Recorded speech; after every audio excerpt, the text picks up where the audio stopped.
Trečiasis uždavinys. Reikia patikrinti, kurios lygybės yra teisingos. Na, pažiūrim, 15a minus 12a tikrai nebus 3, bus 3a.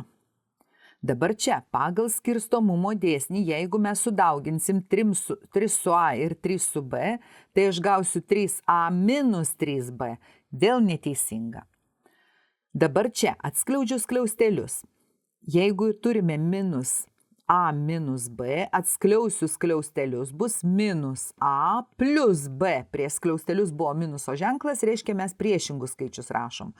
Ir dabar galiu sukeisti vietom b minus a. Puiku, šita lygybė yra teisinga. Toliau žiūrim.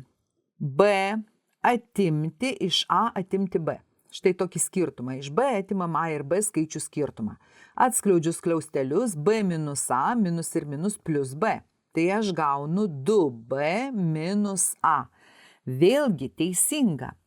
Na ir paskutinį tikrinu. A atimti skliausteliuose skaičių a ir b suma. Lygu, atskliaudžiu skliaustelius.